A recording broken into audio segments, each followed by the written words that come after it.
দিব ফেসবুকে।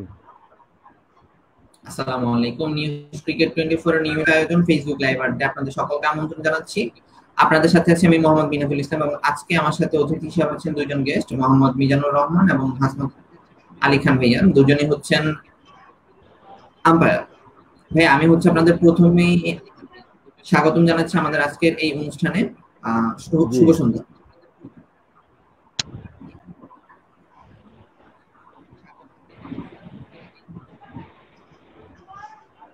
মিজানুর রহমান ভাই এবং হচ্ছে শুভ হাসমত আলী সন্ধ্যা। খান ভাই, দুজনের কাছে আমার প্রথমে প্রশ্ন হচ্ছে যে প্রশ্নটা দিয়ে হচ্ছে আমরা প্রতিদিন আমাদের অনুষ্ঠানটা শুরু করি যে এখন একটা প্যান্ডেমিক সিচুয়েশনের মধ্যে দিয়ে আমরা যাচ্ছি। এই প্যান্ডেমিক সিচুয়েশনে আপনারা কিভাবে ছিলেন এবং আপনারা যেহেতু ক্রিকেটের মানুষ, অনেকদিন হচ্ছে ক্রিকেট মাঠে ছিল না, অনেক বিধিনিষেধ চলে আসছে, মাস্ক ছাড়া হচ্ছে বাসা থেকে বের হওয়া যাচ্ছে না, ঠিক এই সময়টাতে আপনারা আপনাদের পরিবার পরিজন নিয়ে কিভাবে দিন যাপন করছেন, কেমন আছেন, এ নিয়ে প্রথমে হচ্ছে আমি মিজানুর রহমান ভাইয়ের কাছে জানতে চাচ্ছি।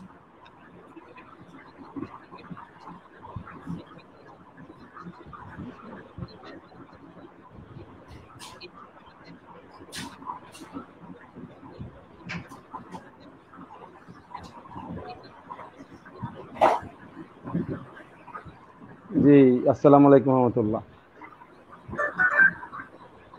ভাই, আমরা এই লকডাউনের ভিতরে আমরা তো পরিবার নিয়ে বাসায় ছিলাম এবং ওই সরকারি সমস্ত নিয়ম কানুন মেনে চলতাম এবং ওই সাপ্তাহিক বাজার ওই নিরিবিলি টাইমে যা করার চেষ্টা করতাম এবং নিজেরা যেভাবে সেফে থাকা যায়, আমাদের যৌথ ফ্যামিলি, আমরা সবাই একসাথে থাকতাম প্রায় 17-18 জন। আমরা ওইভাবেই দুজন তিনজন নির্দিষ্ট বাজার সদাই করতাম, ওইভাবে সেফ থাকে, যাতে আমাদের ভয় ছিল যে আমাদের ছোট ছোট ভাইদের দুটো বাচ্চা আছে, যে এর ভিতরে আমরা যদি নিজেরা সেফ না থাকি তাহলে তো বাচ্চাদের সেভ করতে পারবো না। এই জন্য আমরা খুব সেফের সাথে থাকতাম এবং ওই সবজি বাজার এবং কাঁচা বাজার আমি যাইতাম এবং আইসা ওইভাবে যেভাবে সরকার নানানভাবে বলছে, নিজেরা সাবান দিয়ে হাত ধুইতাম, তারপরে পরিষ্কার পরিচ্ছন্ন থাকতাম, পোশাক ধুয়ে দিতাম। এইভাবেই মোটামুটি ঘরোয়া পরিবেশেই পরিবার নিয়েই থাকা হয়েছে। ব্যবসা বাণিজ্যে যাইতাম অল্প সময়ের জন্য, আর 2 মাস তো পুরোপুরি আমাদের যে ব্যবসা ছিল, হোটেল ব্যবসা, ওটা বন্ধই ছিল। আমরা বাসা বাড়িতেই ছিলাম এবং নামাজ কালাম সমস্ত কিছু আমরা বাসায় পড়ছি। জি ভাই। হাসপাত আলী খান ভাই, আমি আপনার কাছে জানতে চাচ্ছি যে এই সময়টা হচ্ছে কিভাবে পার করলেন। জি, সালাম আলাইকুম। আসলে বিশাল একটা সময় গেছে, 2 মাস 7-8 দিন। বাংলাদেশের আমাদের পক্ষে অনেক কষ্ট। মানে একদিকে খেলার মাঠের কথা, সবসময় মাঠে যাইতাম, আবার খেলার মাঠ ছাড়াও একটা ব্যবসা প্রতিষ্ঠান আছে, সেখানে একটু সময় দিতাম ব্যবসা প্রতিষ্ঠানে। এই 2 মাসে কোনো কিছুই করতে পারিনি আর কি। বাসায় ছিলাম, আমাদের ব্যবসা প্রতিষ্ঠান সব বন্ধ ছিল, এজন্য বাসায় পরিবার পরিজন নিয়ে সবার সাথে আর কি নিরাপদ দূরত্ব সবার সাথে বজায় রেখে যতটুকু থাকা যায় আর কি ওইভাবে থাকার চেষ্টা করছি আর কি। তারপর আল্লাহ পাকের ইচ্ছা মোটামুটি সুস্থ আছি আছি মোটামুটি আলহামদুলিল্লাহ, সবাই ভালোই আছি আর কি। আচ্ছা ভাই, আমি আপনাকে আবার হচ্ছে জানতে চাচ্ছি যে আপনারা যেহেতু হচ্ছে ক্রিকেটের মানুষ, এতদিন হচ্ছে ক্রিকেট মাঠে ছিল না, তো এখন হচ্ছে আস্তে আস্তে ফিরতেছে, বাংলাদেশ হচ্ছে আপনার শ্রীলঙ্কা সফর আছে সামনে, তো এখন যেহেতু ক্রিকেট ফিরছে মাঠে, তো এই প্রেক্ষিতে হচ্ছে আপনাদের অনুভূতিটা কেমন যে ক্রিকেট মাঠে ফিরছে বা কেমন লাগছে?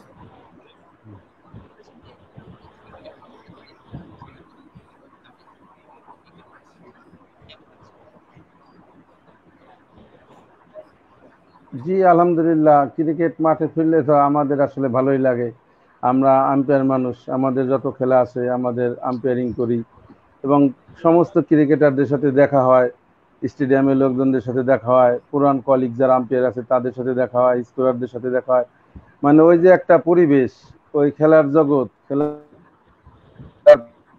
প্লেয়ার, খেলার মাঠ, ওর কাছাকাছি থাকলে নিজেদের কাছে ভালো লাগে। এজন্য যখন ম্যাচ ফিরবে আমাদের, আমরাও চিন্তা ভাবনা করতেছি যে এখন ভবিষ্যতে আমাদের কি কি খেলা আসতে পারে, তা আমরা ওইভাবে প্রস্তুতি নিতেছি এবং চেষ্টা করব যেন মাঠে পরিপূর্ণভাবে নিজেদেরকে দেওয়া যায়। আমরা আম্পায়ারিং এর সাথে সম্পৃক্ত থেকে যতদূর মাঠের সাথে থাকতে পারি, সেই হিসাবেই মানে আমাদের খুব ভালো লাগতেছে। মিজানুর রহমান ভাই, আপনার কাছে হচ্ছে আমার একটা প্রশ্ন হচ্ছে যে আপনি যেহেতু ক্রিকেটের মানুষ, আপনার ক্রিকেটের হাতে খড়ি কিভাবে হলো, এবং একই সাথে আমার আরেকটা প্রশ্ন হচ্ছে আপনি আম্পায়ারিং এর সাথে কিভাবে যুক্ত হলেন?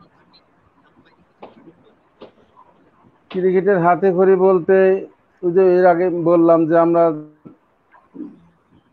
পাড়ার ক্রিকেট খেলতাম, আমরা সকাল জি, বিকাল অফলাইনে দুপুর 3 বেলায় ক্রিকেট খেলতাম, মানে সব জি সিজনে সবটাই খেলতাম।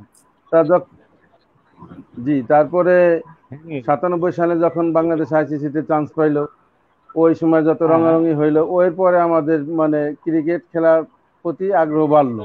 তারপরে আমরা স্টেডিয়ামে ভর্তি হইলাম, প্র্যাকটিস করলাম।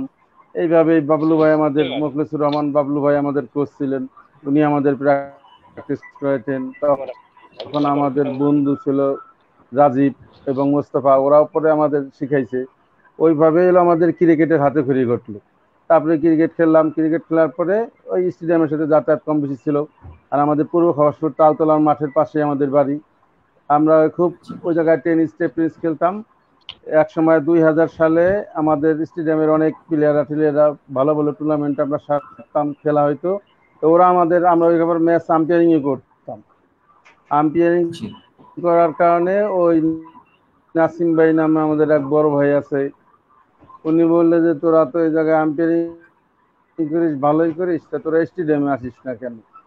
তখন আমরা বললাম যে ভাই আমরা তো আর ওই পর্যন্ত যাওয়ার যেসব মানে যোগ্যতা লাগে বা পরীক্ষা লাগে এগুলো তো আমরা দিইনি। পরে নাসিম ভাইয়ের মাধ্যমে আমরা স্টেডিয়ামে গেলাম, এবং স্টেডিয়ামে যাওয়ার পরে ওইখানে আমাদের মোটামুটি লোকাল ভাবে একটা আম্পায়ারিং এর পরীক্ষা নিল। সেই পরীক্ষা নেওয়ার পরে আমাদের সেকেন্ড ডিভিশন ম্যাচ করার অনুমতি দিল। তারপরে আমি 2003 সালে মাদারীপুরে গেলাম, আমরা একটা রিফ্রেশার্স মানে কোর্স কমপ্লিট করার জন্য হলো প্রথম এলাকা থেকেই আম্পায়ারিং এর সংযুক্ত হওয়া। পরে আমরা এখন প্রফেশনাল আম্পায়ারের সাথে, আম্পায়ারিং এর সাথে আছি। হাসমত আলী খান ভাই, আপনি আমাকে শুনতে পাচ্ছেন? জি জি জি, শুনতে পাচ্ছি। জি ভাই, আপনার কাছে আমার প্রশ্নটা হচ্ছে যে আমরা মিজানুর রহমান ভাইয়ের কাছে শুনছিলাম ওনার হচ্ছে ক্রিকেটের হাতে খড়ি কিভাবে হলো বা আম্পায়ারিং কিভাবে আসেন, ঠিক একই ভাবে হচ্ছে আমি আপনার কাছে জানতে চাচ্ছি যে আপনার ক্রিকেটের হাতে খড়ি কিভাবে হলো, এবং আরেকটা কোশ্চেন হচ্ছে আপনি আম্পায়ারিং এর সাথে কিভাবে যুক্ত হলেন? ধন্যবাদ। অ্যাকচুয়ালি আমরা ইন্টারমিডিয়েট করার ওই সময় আমরা ছোটকাল থেকে ক্রিকেট খেলার সাথে যুক্ত ছিলাম। অ্যাকচুয়ালি কলেজে ওঠার পরে আমরা ওটা, তখন তো টেপ টেনিসের একটা প্রচলন ছিল, আমরা এলাকায় তারপরে ওখানে আর কি শুরু করি, আর কি টেপ টেনিস দিয়ে খেলা শুরু করি। ওই সময় বিভিন্ন জায়গায় ভালো ভালো টুর্নামেন্ট হতো, ওখানে টুর্নামেন্টে খেলতে খেলতে আর কি আমাদের ক্রিকেটের হাতে ঘড়ি হওয়া আর কি। ওরপর থেকে আমরা স্টেডিয়ামে যাতায়াত করি, স্টেডিয়ামে প্র্যাকটিস শুরু করি।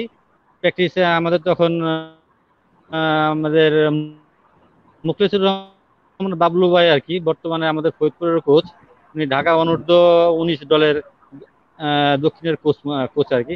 তার কাছ থেকে আমার ক্রিকেট কোচিং এ হাতে খড়ি হয় আর কি।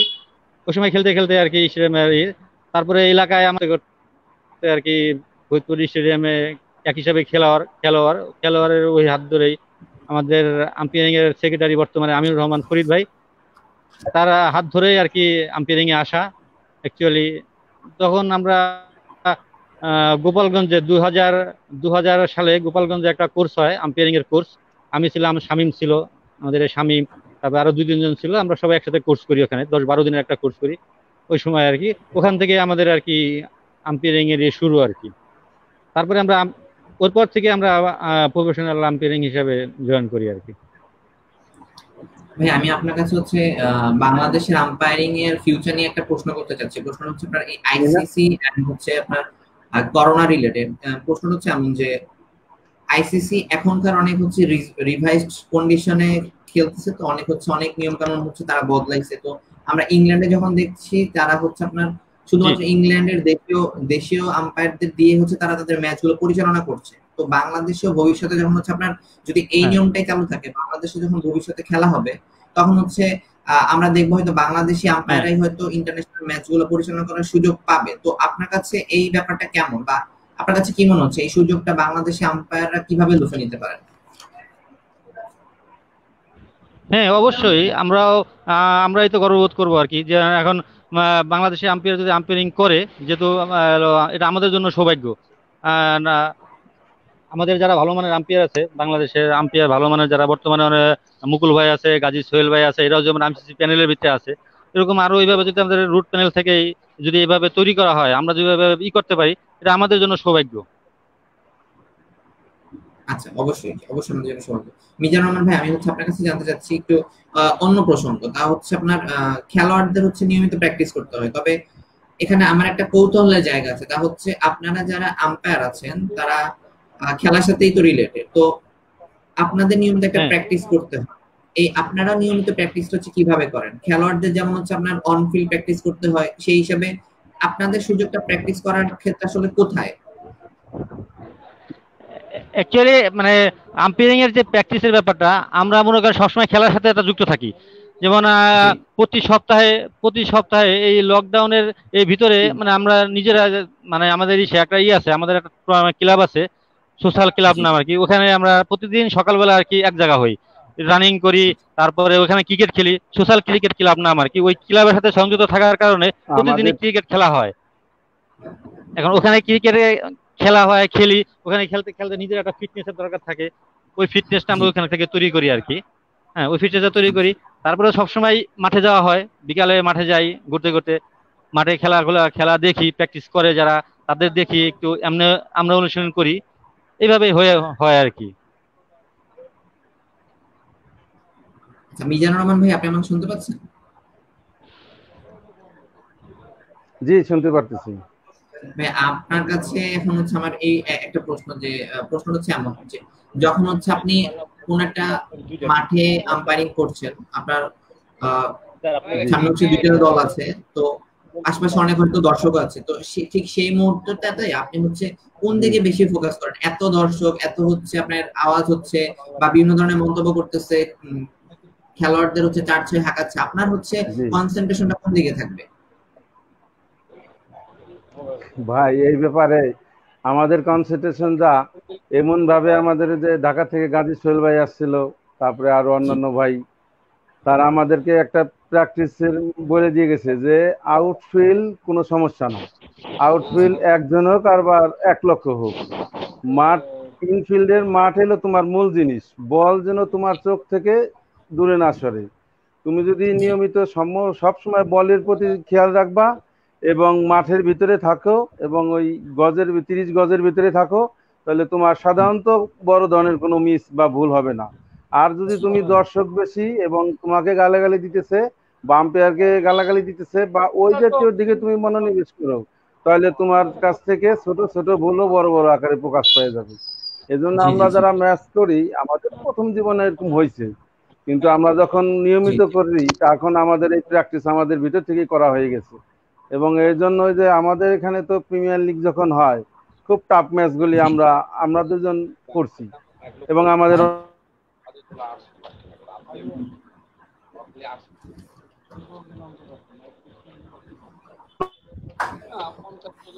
অন্যান্য অনেক প্রবলেম হয়েছে, ওইগুলির ভিতর থেকে আমাদের বের হয়ে আসতে হয়েছে। যার জন্য আমাদের ওই প্র্যাকটিসটা মাঠে যদি আমি থাকি, তাহলে আমার দ্বারা জি ভুল হবে না, আর যদি আমি বাইরের দিকে মনোযোগ দেই, তাহলে আমার দ্বারা ভুল হবেই। এইভাবে আমাদের যারা আমাদের বা নানান সময় কোচিং করছে, যাদের সাথে ম্যাচ করছি ঢাকার বড়, তারা আমাদের এইভাবে শিখাইছে, আমরা ওইভাবে শিখছি। হাসপাতাল লিখেন ভাই, আপনি শুনতে পাচ্ছেন? জি ভাই। জি জি, যেহেতু হচ্ছে আমি মিজানুর রহমান ভাইয়ের সাথে একটা টপিকে কথা বলছিলাম, আপনার সাথে হচ্ছে সেই প্রসঙ্গটা আমি টানছি যে আচ্ছা, যখন হচ্ছে আপনারা হচ্ছে আম্পায়ারিং করেন, অনেক সময় হচ্ছে আপনাদের ডিসিশনটা ভুল যাইতেই পারে, আপনারা যেহেতু মানুষ হচ্ছে ভুল হইতেই পারে, তো সেই ক্ষেত্রে হচ্ছে যখন হ্যাঁ, আপনার বিভিন্ন দিক থেকে বিভিন্ন ধরনের কথা শুনতে হয়, গালিগালাজ শুনতে হয় বা হচ্ছে মন্দ কথা শুনতে হয়, ঠিক সেই সময়টা হতে হচ্ছে আপনারা নিজেদেরকে কিভাবে কন্ট্রোল করেন? আর আরেকটা প্রশ্ন হচ্ছে, আহ বাংলাদেশে কি এখনো মানুষ আম্পায়ারিং কে প্রফেশনালি নিচ্ছে? ধন্যবাদ।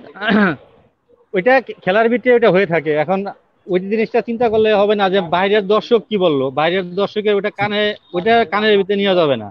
এখন জি মাঠের ভিতরে ভুল হইতেই পারে, মানুষ জি মাত্রই ভুল হয়। এখন জি আর আপনি মাঠে দর্শক অনেক আছে অনেক হয়, মানে বেবু বাজানোর শব্দ হয়, অনেক হয়, মানে ওইগুলি আপনি কানে নিলে ওইগুলি হবে না। আপনার মাঠে একটু ফলো রাখতে হবে আপনার বল, বোলিং এর এই সময় আপনার বোলিং এর ফলো রাখতে হবে, বল কি হলো, আপনার বোলিং কিভাবে করতেছে, আপনার জাস্ট কনসেন্ট্রেট আর কি মাঠে মাঠে রাখতে হবে। আপনার জি বাইরে ওটা করা যাবে না। গালিগালাজ বাইরে থেকে আসবে, এটা আমরা বড়দের কাছ থেকে এটা অনেক অনেক ভাবে শুনছি আর কি। এটাকে মুকুল ভাই এসেছিল, তারপরে আমাদের সদ্য মাসুদ স্যার যে আল্লাহ তাকে বেস্ত নাসুক করুক, সে এসেছিল আর কি, তারপরে অভিভাই এসেছিল।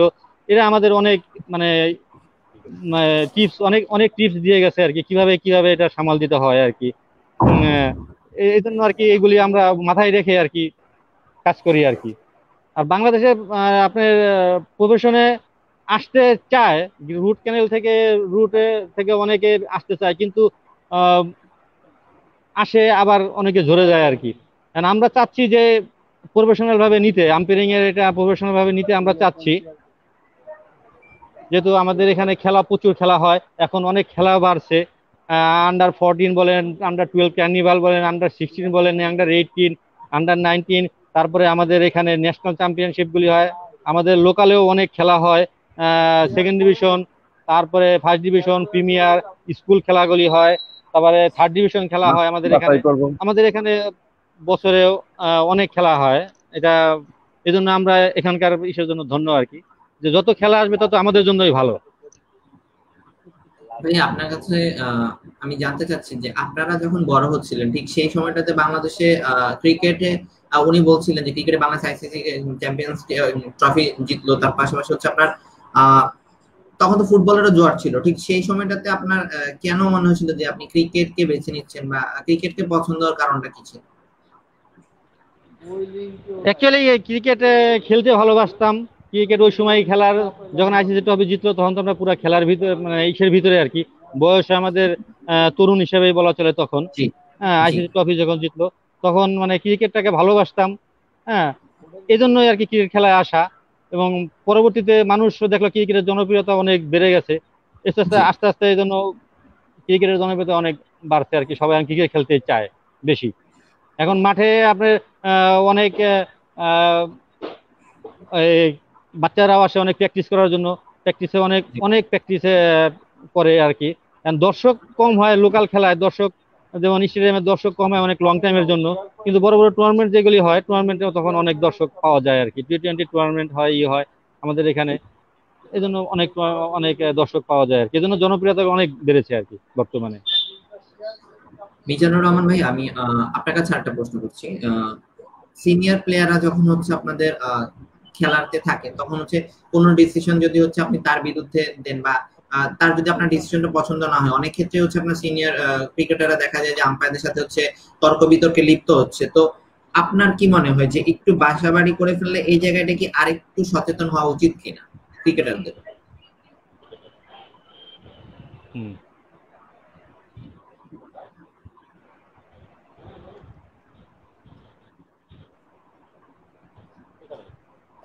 মিজানুর ভাই, আপনি আমাকে শুনতে পাচ্ছেন? জি, আমি শুনতে পাচ্ছি। জি, প্রশ্নটা শুনেছেন? এখানে যে প্রশ্ন শুনছি মানে প্লেয়ার, জি বড় প্লেয়াররা যখন আমাদের আমাদের মানে আমরা আউট টাউট দেই, তখন তারা যে জি বিহেভটা করে। জি, জি আমরা জি জি ফরিদপুর স্টেডিয়ামে মোটামুটি কম বেশি বড় অনেকের পাইছি, কিন্তু জি জি আমাদের আমরা এলবিডব্লিউ দিছি, কিন্তু বেশিরভাগ প্লেয়ারকে আমরা ভালো পাইছি। দুই একজন প্লেয়ার পাইছি যারা মনে করেন একটু ওই আউটটা পছন্দ হয় নাই, সেই জি রাগ ঝাগ ঝাড়লো, কিন্তু আমাদের সাথে তর্ক করার মতো ওইরকম আমার এই 19 বছরের ক্যারিয়ারে আমার মনে পড়ে না। এর মধ্যে কুষ্টিয়ার এক নিশান ভাই করছিল, ওই মিসটা অবশ্য আমার হয়েছিল। ওই ঘন কুয়াশার কারণে আমি ওই সিনিকটা মিস করছিলাম। তা উনি জি এই তো মাঠে করে নাই, এই রাগ ঝাগ করে বাইরে চলে গেছিল, পরে খেলা কিছুক্ষণ বন্ধ ছিল। কিন্তু যেহেতু মিস তো মিসই, ঘন কুয়াশা, শিশির পড়তেছিল, তা আমি আর ওই ম্যাচে ছিলাম। তা ওই মিসিংটা হয়ে গেছিল, কিছুটা হয়েছিল। এছাড়া তা বাকিদের যে আউট আউট হয়েছে, ওইরকম ভাবে আমাদের সাথে কেউ করে নাই। কিন্তু আমি অ্যাকচুয়ালি যারা বেশি ভালো বড় প্লেয়ার তারা জি মোটামুটি ভালোই।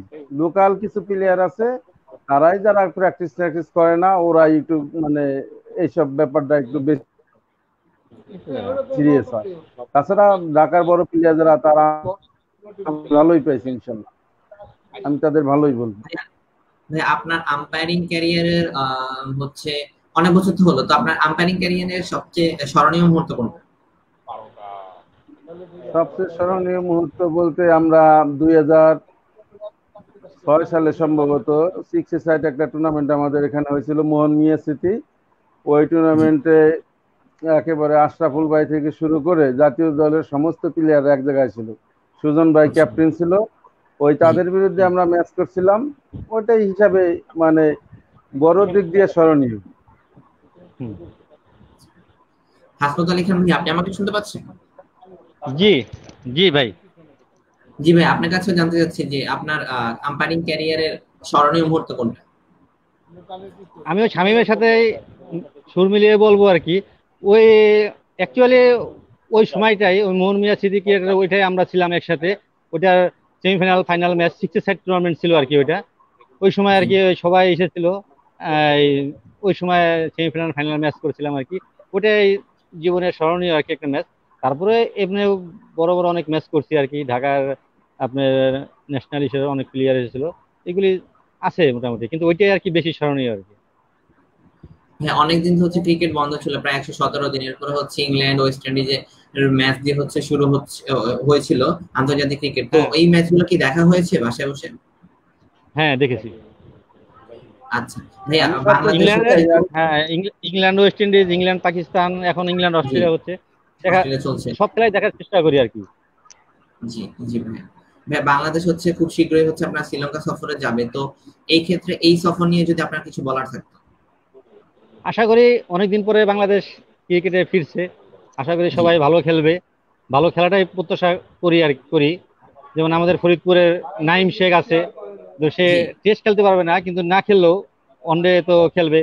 তারপরে আপনার আরো গর্ববোধ করি, যেমন আমাদের মুকুল ভাই, আমাদের আইসিসির একজন প্যানেল আম্পায়ার কানাডা মুকুল প্যান, ভাই। জি জি হ্যাঁ, হ্যাঁ, মুকুল ভাই মানে তার সাথে অনেক অনেক স্মৃতি আছে আমাদের ছোটবেলা থেকেই। কারণ একসাথে মুকুল ভাই যখন ওই জায়গায় খেলতো, হ্যাঁ ছোটবেলা থেকেই, তখনই আমরা ইসলামের সাথে যোগাযোগ রাখতাম।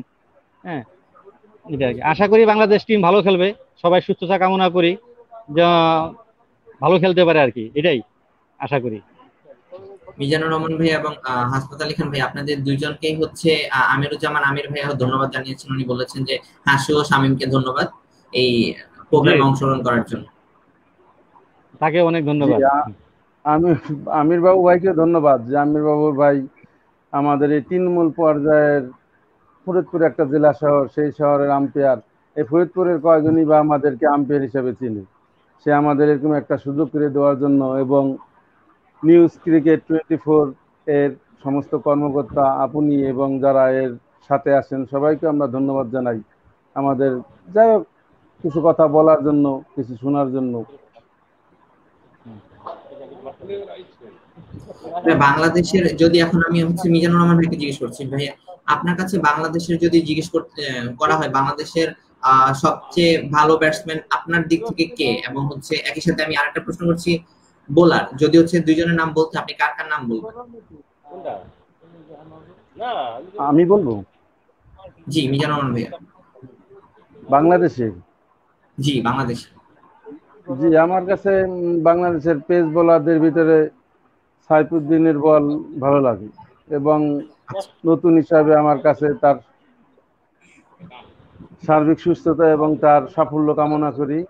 এবং আর আচ্ছা দ্বিতীয়ত আমার সাকিব আল হাসানের বল, মানে বর্তমানে যাদের আছে আমার জি। ওর বোলিংটাও ভালো লাগে।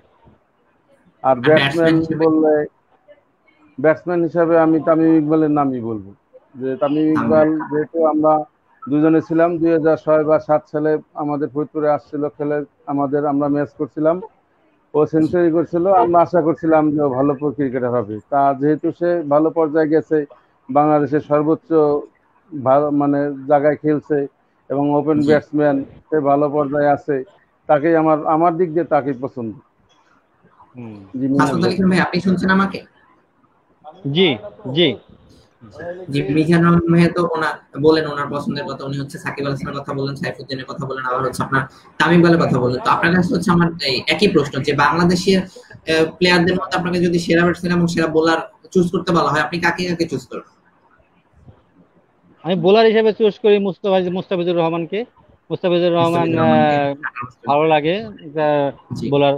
একটা মাশরাফি মুর্তজা ছিল, সে তো অলরেডি রিটায়ার্ডই করে ফেলেছে, এখন জি, বর্তমানে মুস্তাফিজুর রহমান। হ্যাঁ, অলরাউন্ডার সাকিব আল হাসান এক নম্বর, এটা বলার রাখে না। আর তামিম ইকবালের কথা আমার বলতে হয়, কারণ তামিম ইকবালের কথা এই জন্যই বলবো, তামিম ইকবাল ফরিদপুরে যখন প্রথম আন্ডার 14 খেলতে আসে, তখন আমি আর শামীম দুজনে আম্পায়ার ছিলাম ওই ম্যাচে আম্পায়ার ছিলাম। তখন আর কি ফার্স্ট তামিম ইকবাল ওই ম্যাচে 74 রান করে, আপনি হলো 43 এরকম একটা বলে আর কি। তখনই বললো যে এটা এলো, পরিচয় দিল যে আকরাম খানের ভাতিজা। হ্যাঁ, তখন থেকে দেখলাম যে একটা বাংলাদেশের নতুন উদীয়মান একজন আসতে হচ্ছে আর কি, বাংলাদেশের তরুণ। তখন থেকে আর কি ওর ভক্ত হয়ে যায় আর কি। এখন ওর ব্যাটিংই ভালো লাগে। আশা করি যে দেখা যাক আল্লাহ ভরসা কত দূর কি হয়। তারপরে বর্তমানে আমাদের ফরিদপুরে নাইম শেখ আছে, দেখা যাক যে ওকে নিয়ে অনেক অনেক আশা আশা ভরসা আমাদের ফরিদপুরে, যে লেফটি ব্যাটসম্যান হিসেবে মোটামুটি ভালো আমাদের ফরিদপুরে বর্তমানে ভালো করবেই আশা করি। মিজানুর রহমান ভাই এবং আমাদের আশা গর্ব আমাদের। জি, মিজানুর রহমান ভাই এবং হাসনাত আলী খান ভাই, আপনাদের দুজনকে হচ্ছে অসংখ্য ধন্যবাদ আমাদের আজকের এই অনুষ্ঠানে যুক্ত হয়ে আপনাদের ক্যারিয়ারের কথা, আম্পায়ারিং এর কথা এবং হচ্ছে ক্রিকেটারদের কথা বলার জন্য। ভাইয়া, আপনারা যদি একেবারে অনুষ্ঠানের শেষ দিকে চলে আসছি, যদি কিছু বলতে চাইতেন দর্শকদের উদ্দেশ্যে।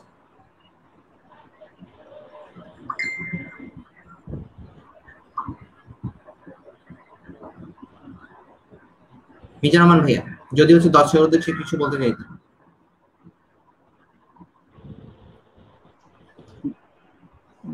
দর্শকদের উদ্দেশ্যে বলবো যে আমাদের জন্য দোয়া করবেন, আমরা যেন আম্পায়ারিং যতটুকু করছি, এবং হাশমত আলী খান তার একটা ক্যারিয়ার বানানোর জন্য চেষ্টা করতেছে।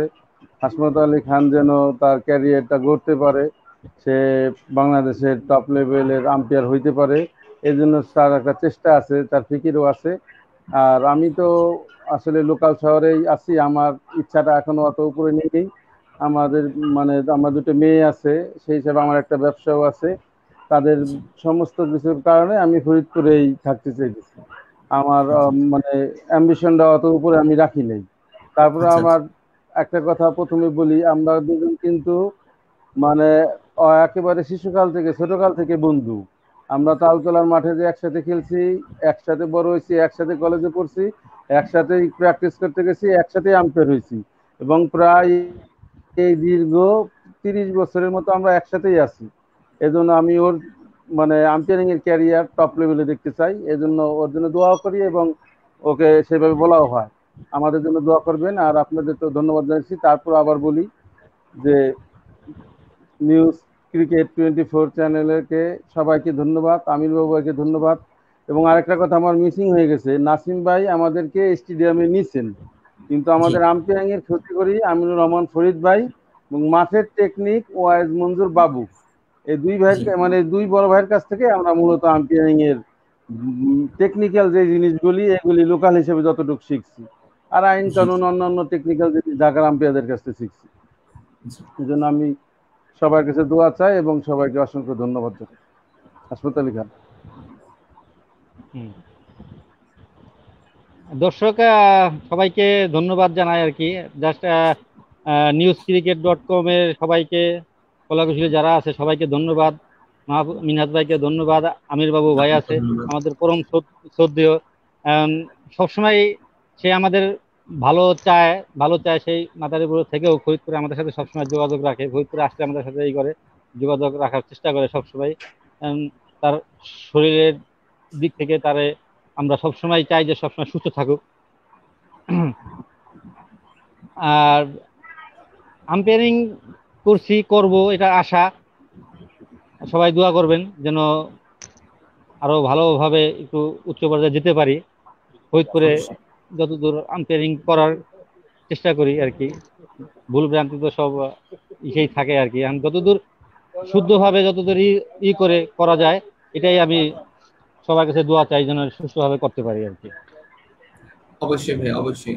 ভালো থাকবেন, সুস্থ থাকবেন ভাই। আপনারা যদি হচ্ছে এখন দয়া করে হচ্ছে লিংক বাটনটা ক্লিক করতেন, তাহলে হচ্ছে আমি অনুষ্ঠানটা শেষ করতে পারতাম। জি, ওকে, জি, আসসালামু আলাইকুম। আসসালামু আলাইকুম। আসসালামু আলাইকুম। সুপ্রিয় দর্শক, আজকের মতো এখানেই শেষ করছি আমাদের আজকের লাইভ অনুষ্ঠান। সবাই ভালো থাকবেন, সুস্থ থাকবেন। খুব শীঘ্রই আমরা নতুন কোনো অতিথিকে নিয়ে নতুন কোনো সময় আবার হচ্ছে আমি হাজির হয়ে যাবো নিউজ ক্রিকেট 24 লাইভ আড্ডায়। ততক্ষণ পর্যন্ত ভালো থাকুন। আল্লাহ হাফেজ।